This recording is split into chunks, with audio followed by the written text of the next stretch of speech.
বাঙালির ভ্রমণবিলাসী সত্তার অবিচ্ছেদ্য অংশ হলো দীপুদা অর্থাৎ দীঘা, পুরী, দার্জিলিং। আর আমি খাঁটি বাঙালি হয়ে বছরের অন্তত একবার সেই স্বাদ নেব না, তা কি আর হয়?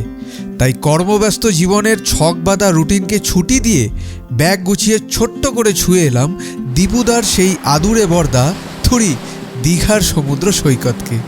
দীঘার নোনা বাতাস আর ঢেউয়ের গর্জন কানে আসতেই মনটা যেন এক নিমেষে শান্ত হয়ে গেল।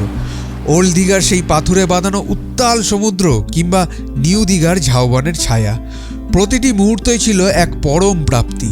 সামুদ্রিক মাছের স্বাদ আর বালুচরে বিকেলের সেই মিঠে রোদ কিংবা দীঘা জগন্নাথ দর্শন, সব মিলিয়ে এই সংক্ষিপ্ত সফরটুকু যেন মনের সব ক্লান্তি ধুয়ে মুছে সাফ করে দিল।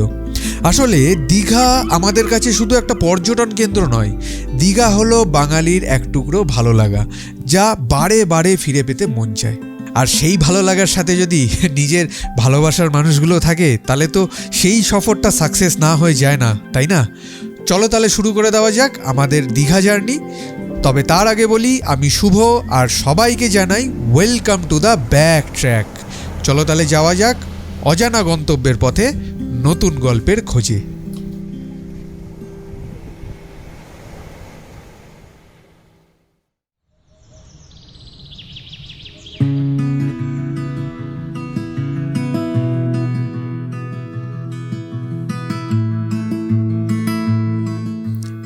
এমনিতেই আমি বরাবরই একটু বেলা করেই ঘুম থেকে উঠি, ওই মা যেটাকে বলে থ্যাপর বেলায় ঘুম থেকে ওঠা।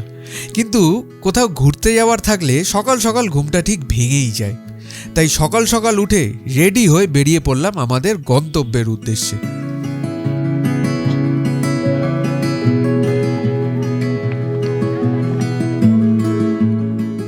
মা বাবাকে বিদায় জানিয়ে কাটায় কাটায় ঠিক 9টায় আমাদের গাড়ির চাকা ঘুরতে শুরু করলো সোজা দীঘার উদ্দেশ্যে। আসছি। হ্যাঁ হ্যাঁ হ্যাঁ, তুমি সাবধানে দেখো। আসছি।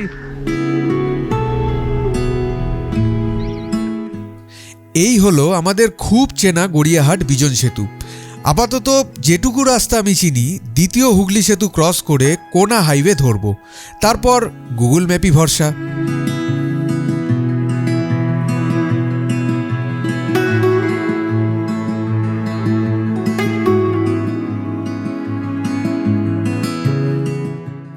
আমাদের খুব ভয় ছিল যে আমরা হয়তো সাঁতরাগাছির একটা বিশাল জ্যামের মধ্যে পড়ব, কিন্তু সৌভাগ্যবশত আমাদের সেভাবে কোনো জ্যামের মুখোমুখি হতে হয়নি।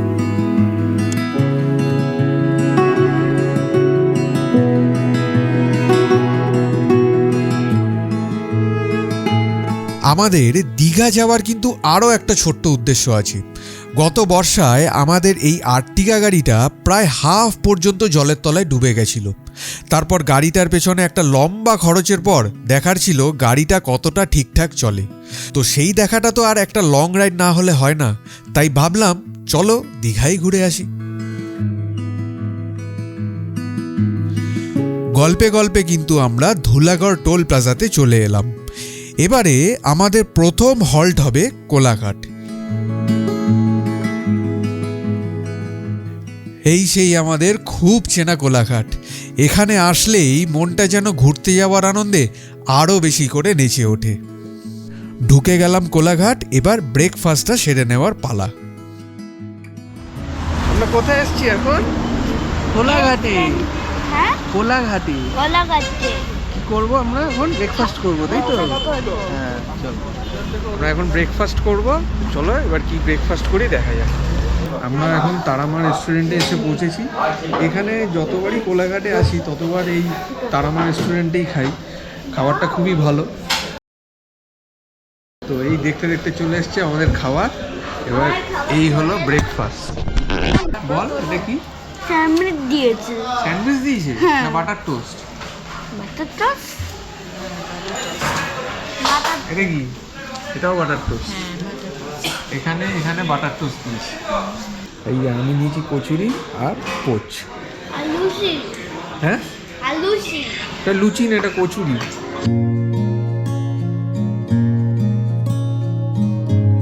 আমাদের ব্রেকফাস্ট কমপ্লিট।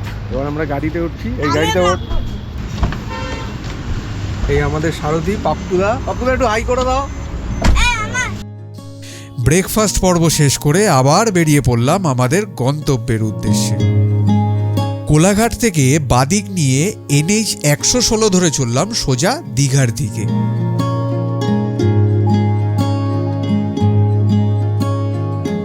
দেখুন, একটা কথা না বললেই নয়, দীঘা যাওয়ার পথে সিনিক বিউটি যে ভীষণ সুন্দর তা আমি বলবো না, তবে রাস্তার কিছু কিছু সেকশন এত ভালো যে মনে হয় জার্নিটা চলতেই থাকুক।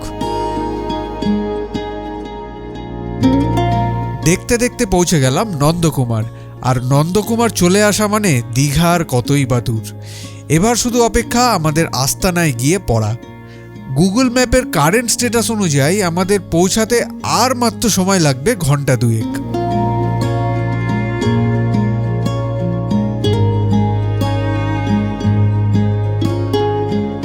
আমাদের গাড়িটা কিন্তু এখনো পর্যন্ত বেশ ভালোই সার্ভিস দিচ্ছে। আপাতত গাড়ির একটু খাওয়া দাওয়ার সময়, তাই গাড়ির পেটে তেল চালান করে আবার আমরা এগিয়ে চললাম।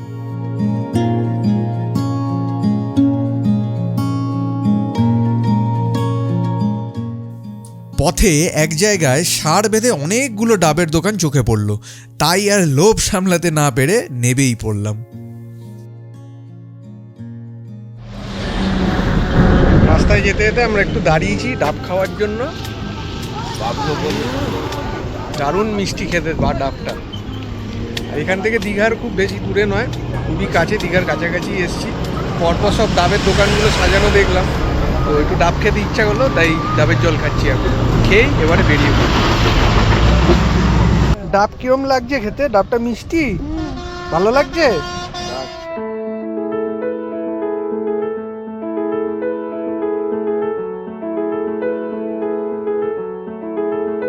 গন্তব্য তো কেবলই নাম, আসল সুখ তো চলায়। পথের বাঁকেই জীবন মেশে নতুন কোনো ঠিকানায়। দেখতে দেখতে কিন্তু আমরা ঢুকে গেলাম একদম দীঘার প্রবেশদ্বারে। এবার খালি সমুদ্রটা চাক্ষুষ দেখার অপেক্ষায়।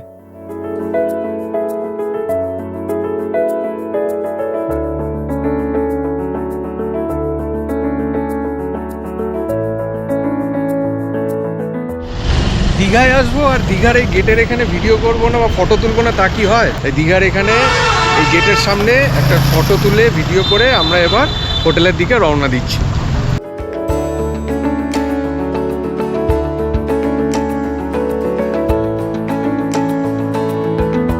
ঢুকে পড়লাম ওল্ড দীঘায়। এই দুটো দিনের জন্য আমাদের আস্তানা হলো ওল্ড দীঘার, বা বলতে পারেন দীঘার সব থেকে পুরনো হোটেল, হোটেল সি হক।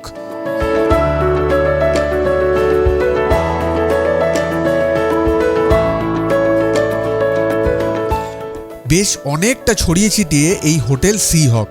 সুন্দর পরিবেশ এবং খুব সাজানো গোছানো।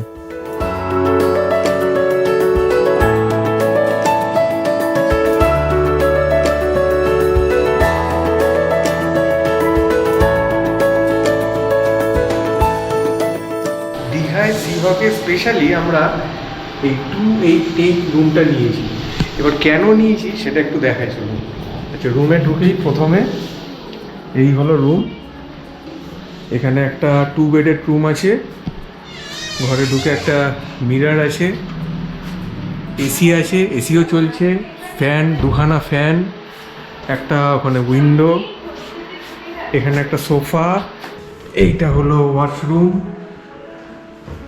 এখানে একটা টিভি, আর এই হলো ব্যালকনি। যথেষ্ট বড় ব্যালকনি। আর সব থেকে বড় কথা, এই ব্যালকনি থেকে এই ভিউটা একদম বারান্দা, একটা ছোট্ট একটা রাস্তা, আর এই পুরো দিগন্ত বিস্তৃত সমুদ্র। এদিকেও দিগন্ত বিস্তৃত সমুদ্র, যেদিকে দু চোখ দেয় সেদিকেই চারিদিকে সমুদ্র আর সমুদ্র। তোমরা যদি হোটেল সি হকে আসো তাহলে এই 288 নাম্বার রুমটা নিও। এটা থেকে সব থেকে ভালো, মানে এই হোটেলের সব থেকে ভালো ভিউ এই রুমটা থেকেই পাওয়া যায়। আপাতত একটু ফ্রেশ হয়ে চলে গেলাম লাঞ্চ করতে। এই হলো সি হকের রেস্টুরেন্ট। এই রেস্টুরেন্টটা সুন্দর সাজিয়েছে।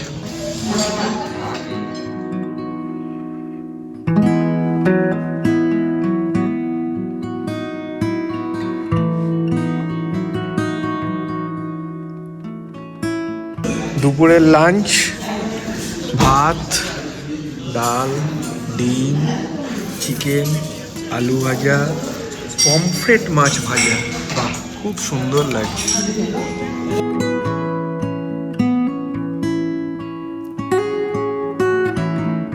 ওদের খাবারটা খেলাম, খুব একটা খারাপ না, ভালো, বেশ ভালো।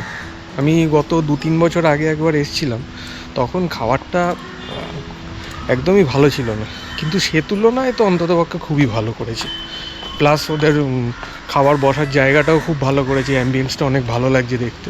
তো ওভারঅল খাবার কোয়ালিটি খুব একটা খারাপ না, যথেষ্ট ভালোই করেছে।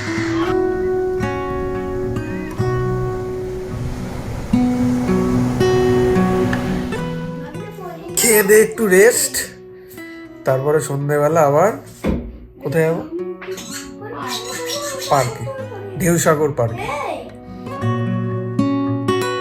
সিহক হোটেলটা কিন্তু রাতেও চারিদিকটা সুন্দর আলোকময় করে রাখে। আমাদের ড্রাইভার এতটাই টায়ার্ড ছিল যে ঘুমিয়ে পড়েছিল, তো আমরা তার জন্য অপেক্ষা করছি, এবার আসুক, তারপর আমরা দেখতে যাব ঢেউসাগর পার্ক। দীঘায় রাতে মন্দির চত্বরটা দারুণ সুন্দর আলোয় আলোকময় করে রেখেছে। তবে মন্দির কিন্তু আমরা দেখতে আসব আগামীকাল। আমাদের হোটেল থেকে মাত্র মিনিট 15 গাড়িতে করে এসে পড়লাম ঢেউসাগর। আচ্ছা, এই ঢেউসাগরে ঢুকতে গেলে কিন্তু মাথা পিছু 20 টাকা করে লাগবে, আর বাচ্চাদের ক্ষেত্রে 5 বছরের নিচে কিছু লাগবে না। বেশ অনেকটা জায়গা জুড়ে এই ঢেউসাগর পার্ক, বেশ কিছু বাচ্চাদের খেলার জিনিসপত্র আছে, পরপর বেশ অনেকগুলো খাবারের দোকানপাটও আছে, আর আছে এই সুন্দর আলো বেছানো রাস্তাগুলো। সাথে সঙ্গী থাকলে মনটা রোমান্টিক হতে বাধ্য হবে।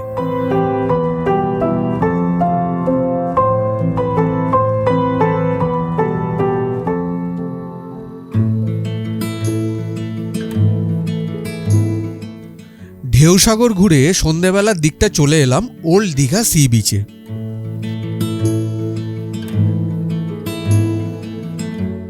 খিদে যখন তুঙ্গে, গন্তব্য তখন ওয়াও মোমো। তাই খিদের জ্বালা মেটাতে আর একটু শান্তির খোঁজে ঢুকে পড়লাম ওয়াও মোমোতে। এই মোমো আনিয়েছি, এটা কি? এটা হলো chicken fried cheese momo. Chicken fried cheese momo, এটা হচ্ছে হিমালয়ান স্টিম মোমো। এটা কি? আর এটা এটা হচ্ছে wow chicken fry, chicken popcorn.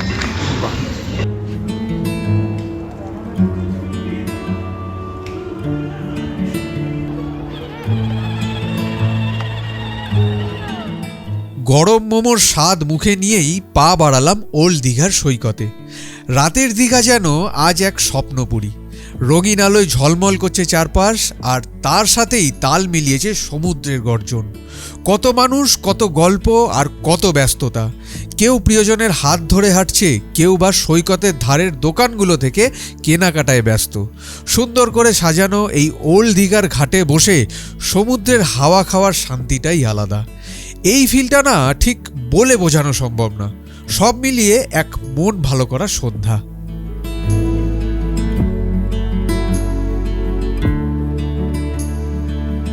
হোটেলে ফিরে এসেছি। হোটেলে ফিরে এসে রাতের খাবারও আনিয়ে নিয়েছি।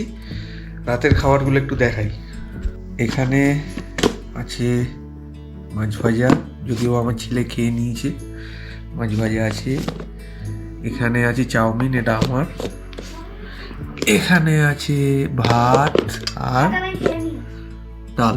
ভালো করেছিস। আজকের জন্য ভিডিওটা এটুকুই। আবার কালকে সকালবেলা দেখা যাক কোথায় যাই।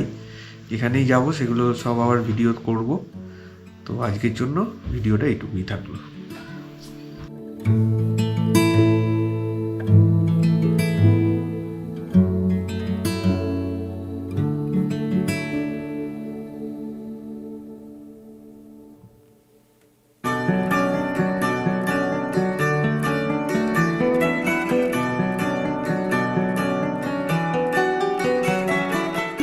Morning from Digha.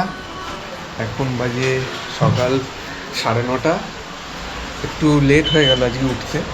তো আজকে আমাদের প্ল্যান খুব একটা বেশি নেই, একটু ওই উদয়পুর বিচ যাওয়ার আছে আর টুকটাক একটু এদিক ওদিক যাওয়ার আছে। দীঘাতে আসলে আমি সাধারণত খুব একটা বেশি প্ল্যান করি না, এখানে একটু ওই সমুদ্রের ধারে বসে থাকতেই বেশি ভালো লাগে। তো আর আজ যে হোটেলটা তো আমরা নিয়েছি একদম বারান্দা থেকেই সমুদ্র দেখা যাচ্ছে। একটা জিনিস একটু দেখাই,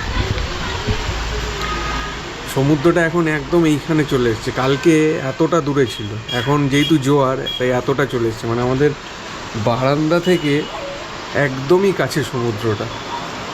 আর একটা জিনিস, হোটেলটা আমি এখনও ভালো করে দেখাইনি, আমি পরে একটু ভালো করে আপনাদের হোটেলটা দেখিয়ে দেবো। আর হোটেলের রেট ফেট নিয়ে যা আছে, আমাদের যে রুমটা তার সেই রুমের রেন্ট প্লাস অন্যান্য রুমের রেন্টগুলো যা আছে আমি সব নিচে লিখে দিয়ে দেবো। তো তোমরা ওই দেখে কন্ট্যাক্ট ডিটেলসও সব দিয়ে দেবো, কন্ট্যাক্ট ডিটেলস থেকে তোমরা এখানে আসতে পারো। এই হলো সি হকের এটা মেন বিল্ডিং, মানে যেটা পুরনো আগে ছিল। এইগুলো হলো কটেজ, এখানে একটা কটেজ, এখানে একটা কটেজ, তারপরে এখানে একটা কটেজ, আর এইটা হলো নিউ বিল্ডিং যেটা পরে করেছে। আর এই নিউ বিল্ডিংয়ের ওই দিকটাতে আমরা আছি। এই কটেজের সাথে একটা করে দোলনা অ্যাটাচ আছে, এই কটেজ সাথেও, পাশের এই কটেজটাতেও একটা করে দোলনা অ্যাটাচ আছে। আর এই যে সামনে গেট, এই গেট পেরিয়ে সমুদ্র। গেটটা সকাল 6টা থেকে রাত্রি 9টা অবধি খোলা থাকে। এইটা হলো হোটেলের এই মাঠের অংশটা, এখানে মাঠের সাইড দিয়ে সুন্দর সুন্দর বসার জায়গা করে দিয়েছে। আমি যখন 2 বছর আগে এসেছিলাম তখন এতটা সাজানো গোছানো ছিল না, এখন বেশ ভালো করে সাজিয়ে দিয়েছে। মাঠের মধ্যেও বাচ্চাদের খেলার জিনিস আছে, দোলনা আছে, এখানে দোলনা আছে, এখানে দুটো ঢেউ কুচকুচ আছে, চারিদিকে নারকেল গাছ, বসার জায়গা, সুন্দর বেশ পরিবেশটা।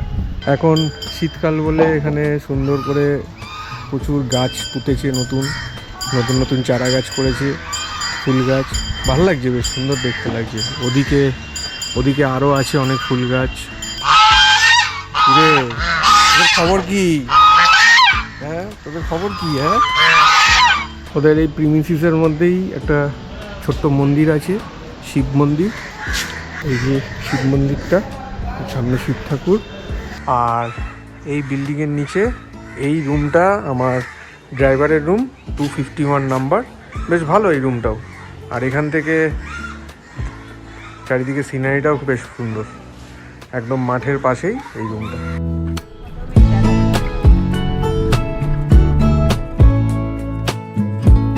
ব্রেকফাস্ট পর্ব সেরে আমরা বেরিয়ে পড়লাম উদয়পুর বিচের উদ্দেশ্যে।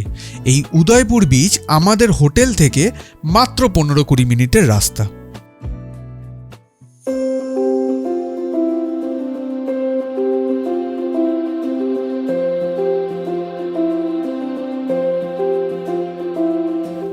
আচ্ছা, এই উদয়পুর সি বিচে কিন্তু অনেক রকম অ্যাক্টিভিটিস করা যায়, যেমন speed boat ride, motor bike ride, ঘোড়ায় চড়া, আরও বিভিন্ন রকম অ্যাক্টিভিটিস তোমরা করতে পারো। তবে আমরা ঠিক করেছি সি বিচে একটু বাইক রাইড করব।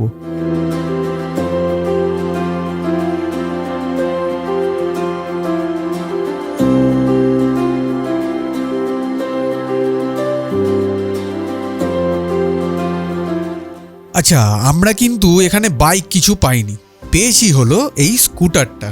তো ঠিক আছে, স্কুটারই যথেষ্ট।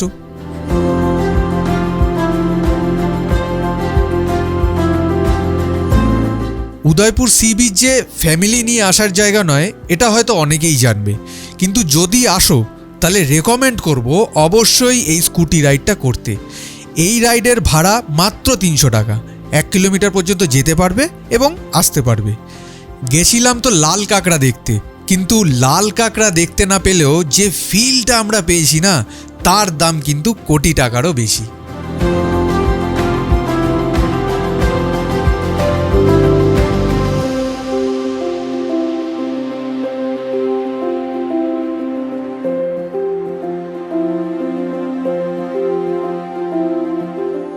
আমরা উদয়পুর বিচে এসে স্কুটারে করে প্রায় 1 কিলোমিটার দূরে এসেছি এই ফাঁকা জায়গাটা উপভোগ করার জন্য।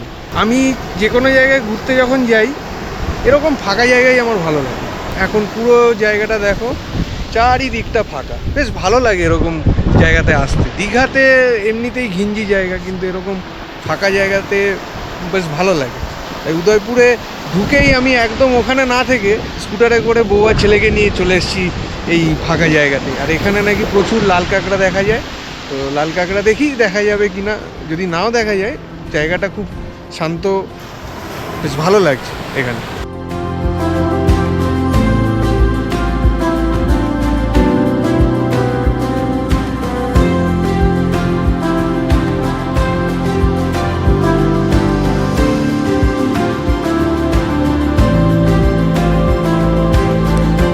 উদয়পুর সি বিচ দেখে আমাদের দীঘা জার্নির শেষ পর্বে চলে এলাম দীঘা জগন্নাথ মন্দিরে।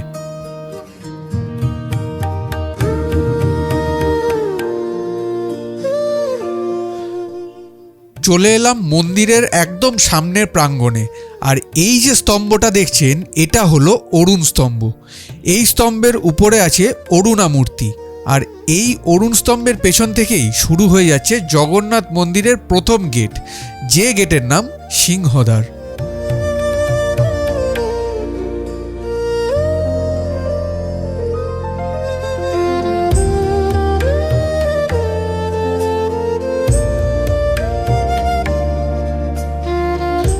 ঘুরতে ঘুরতে খালি মনে হচ্ছিল যে সত্যি এ কিন্তু এক অদ্ভুত ভক্তিময় স্থাপত্য।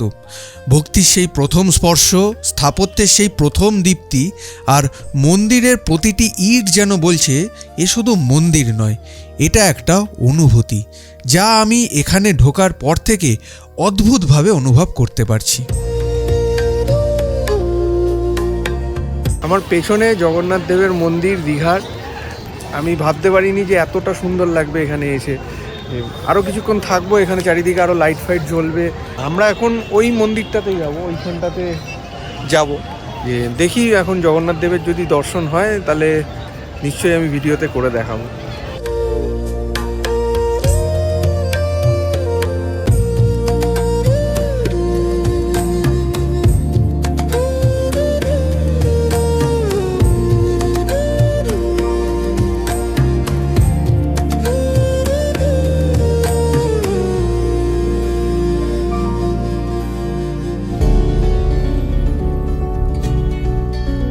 জগন্নাথ দেবের দর্শন দিয়েই শেষ হলো আমাদের দীঘা জার্নি। সবে তো তোমাদের নিয়ে দীপুদার বর্দা দীঘাকে এক্সপ্লোর করা হলো।